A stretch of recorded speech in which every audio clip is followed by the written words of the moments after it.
students. Today we will be studying about the concept of the company directors. So who are called as the company directors? What are the types of the directors in the company? We will be seeing in the today's class. So ನಿರ್ದೇಶಕರು ಅಂತಂದ್ರೆ ಯಾರಿಗೆ ಹೇಳ್ತೀವಿ ಅಂತ ಅನ್ನೋದಾದ್ರೆ he is a person who is in charge of activity. ನಿರ್ದೇಶಕ ಅಂದಿದ ತಕ್ಷಣನೇ ಏನಿರ್ತಾನೆ, so he is a person who will be in charge. ಇಡೀ ಕಂಪನಿಯನ್ನು ಅವರು ನೋಡಿಕೊಂಡು ಹೋಗುವಂಥ ಒಂದು ವ್ಯಕ್ತಿಗೆ ನಾವು ನಿರ್ದೇಶಕರು ಅಂತ ಹೇಳ್ಬಿಟ್ಟು ಹೇಳ್ತೀವಿ. Then he is also the head of the department or head of the organization. He is a member of the board of the people who manages and oversees the affairs of a business ಅಂತ ಇದೆ.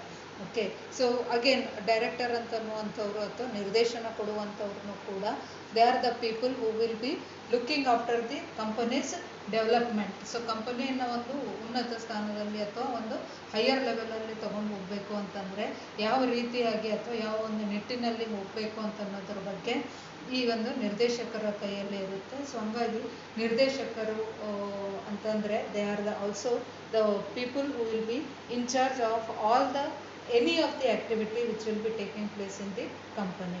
So ನಿರ್ದೇಶಕರಲ್ಲಿನೂ ಕೂಡ when you talk about the directors in the public company ಎಷ್ಟು directors ಇರಬೇಕು ಮತ್ತು private ಕಂಪನಿಯಲ್ಲಿ ಎಷ್ಟು ಡೈರೆಕ್ಟರ್ಸ್ಗಳು ಇರಬೇಕು ಅಂತ ಅನ್ನೋದನ್ನು ನೋಡೋದಾದರೆ, so under the what you say private ಅಥವಾ under the public company minimum 3 directors should be there. So minimum 3 directors should be there. Under the private company minimum of 2 directors ಇರಲೇಬೇಕಾಗುತ್ತೆ. ಸೊ ಪಬ್ಲಿಕ್ ಕಂಪನಿದಲ್ಲಿ ಏನಾಗುತ್ತಪ್ಪ ಅಂತಂದರೆ under the public company will be having at least 3 directors. Since it is when you say public company ದೊಡ್ಡ ಪ್ರಮಾಣದಲ್ಲಿ ಇರುತ್ತೆ ಅದು. So ಹಂಗಾಗಿ ಅಂಥ ಕಂಪನಿಗಳಲ್ಲಿ ಮಿನಿಮಮ್ 3 ನಿರ್ದೇಶಕರು ಅಂತ ಅನ್ನುವಂಥವ್ರು ಬೇಕಾಗ್ತಾರೆ. Then second thing is under the private company at least 2 directors ಅಥವಾ ಮಿನಿಮಮ್ ಇಬ್ಬರು ನಿರ್ದೇಶಕರು ಅಟ್ಲೀಸ್ಟ್ ಅಲ್ಲಿ ನಮಗೆ ಬೇಕಾಗುತ್ತೆ. ದೆನ್ ಟೈಪ್ಸ್ ಆಫ್ ಡೈರೆಕ್ಟರ್ಸ್ ಬಗ್ಗೆ ನೋಡೋದಾದರೆ we have around 8 to 9 different types of directors will be seeing. So ಅದರಲ್ಲಿ ಮುಖ್ಯವಾಗಿರುವಂಥ ನಿರ್ದೇಶಕರು ಯಾರೆಲ್ಲ ಇದ್ದಾರೆ ಅಂತಂದರೆ ಆರ್ಡಿನರಿ ಡೈರೆಕ್ಟರ್ಸ್ ಅಂತ ಬರ್ತಾರೆ ಅಥವಾ ಸಾಮಾನ್ಯ ನಿರ್ದೇಶಕರು ಅಂತ ಹೇಳ್ಬಿಟ್ಟು ಬರ್ತಾರೆ. ದೆನ್ ಮ್ಯಾನೇಜಿಂಗ್ ಡೈರೆಕ್ಟರ್ಸ್ ಅಂತ ಇರ್ತಾರೆ, whole time executive directors, additional directors, ಅಥವಾ you have alternate directors, professional directors, or you have independent directors, small shareholder director ಅಂತ ಬರ್ತಾರೆ. ಇನ್ನೂ ಒಂದು ಮುಖ್ಯವಾಗಿರುವಂಥದ್ದು ನೋಡೋದಾದರೆ ದ ವುಮೆನ್ ಡೈರೆಕ್ಟರ್ಸ್ ಅಂತಲೂ ಕೂಡ ನಾವಿಲ್ಲಿ ತೊಗೊಬೋದು.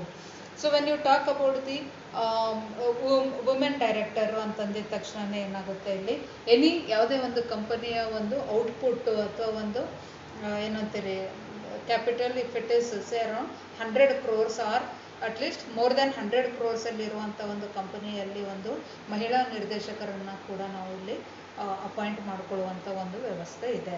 R person who is having at least 300 crores ಹೆಚ್ಚಿನ ಒಂದು ಟರ್ನ್ ಓವರ್ ಇರುವಂಥ ಒಂದು ಕಂಪನಿ ಇತ್ತಪ್ಪ ಅಂತಂದರೆ ಅಂಥ ಕಂಪನಿಗಳಲ್ಲಿ ನಾವು ಮಹಿಳಾ ನಿರ್ದೇಶಕರನ್ನು ಸಹಿತ ನಾವು ಅಪಾಯಿಂಟ್ ಮಾಡ್ಕೊಳ್ಬಹುದು. ಸೊ ನಾವು coming to the ordinary directors, ಸಾಮಾನ್ಯವಾದ ಒಂದು ನಿರ್ದೇಶಕರು ಅಂತ ಅನ್ನೋದಾದರೆ when the name itself says he is an ordinary director, the person will be only participating in the meetings of the companies. ಕಂಪನಿಯ ಒಂದು ಮೀಟಿಂಗ್ಗಳಿರ್ಬೋದು ಅಥವಾ ಕಂಪನಿಯ ಒಂದು ಯಾವುದೇ ಒಂದು ಸಭೆಗಳೇನಾದರೂ ಇತ್ತಪ್ಪ ಅಂತಂದರೆ ಅದರಲ್ಲಿ ಅವನಷ್ಟೇ ಅಟೆಂಡ್ ಆಗ್ತಾನೆ, ಅವನ ಸಲಹೆ ಏನಾದರೂ ಇತ್ತಪ್ಪ ಅಂತಂದರೆ ಅವರು ಮಾತ್ರ ಕೊಟ್ಬಿಟ್ಟು ಹೋಗ್ತಾರೆ. So will not be having lot of importance ಅನ್ನುವಂಥದ್ದು ಅವ್ರ ಹತ್ರ ಇರೋದಿಲ್ಲ. ಸೊ ಹಂಗಾಗಿ ಆ ಹೆಸರಲ್ಲೇ ನಾವು ನೋಡ್ಕೋಬಹುದು. ಸಾಮಾನ್ಯ ನಿರ್ದೇಶಕರು ಅಂತ ಅನ್ನೋದಾದರೆ ಸಾಮಾನ್ಯವಾಗಿ ಅವರು ಕೊಟ್ಟಿರುವಂಥ ನಿರ್ದೇಶನಗಳನ್ನು ಪರಿಗಣಿಸ್ಬೋದು ಅಥವಾ ಪರಿಗಣಿಸದೇನೂ ಕೂಡ ಇರುವಂಥ ಒಂದು ವ್ಯವಸ್ಥೆ ಆರ್ಡಿನರಿ ಡೈರೆಕ್ಟರ್ಸಲ್ಲಿ ಇರುತ್ತೆ. ಸೊ ಎರಡನೇದು ಬರುವಂಥದ್ದು managing director. So when you talk about the managing director, ಯಾರಿಗೆ ನಾವು ಮ್ಯಾನೇಜಿಂಗ್ ಡೈರೆಕ್ಟರ್ ಅಂತೀವಪ್ಪ ಅಂತಂದರೆ, so means a director by virtue of the article of company or an agreement with the company, a resolution is passed in its general meeting. Okay, he is entrusted with the substantial powers ಅಂತ ಹೇಳ್ತೀವಿ.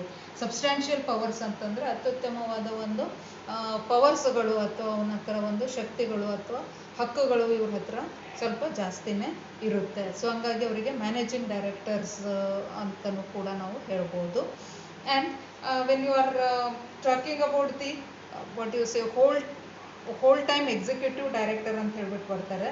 So he includes a director in the whole time employment of the company. So ಇದರಲ್ಲಿನೇ ಕೂಡ ನಾವು ನೋಡ್ಕೋಬಹುದು whole time executive director ಅಂದಿದ ತಕ್ಷಣನೇ a person will be what he will be looking after the company throughout the year. So ಅಲ್ಲೇ continuous ಆಗಿ ಅವನು ತನ್ನ ಒಂದು what do you say ಕರ್ತವ್ಯಗಳನ್ನು ಅವನು ನಿಭಾಯಿಸ್ತಾ ಹೋಗ್ತಾನೆ. So that is called as the whole time executive director.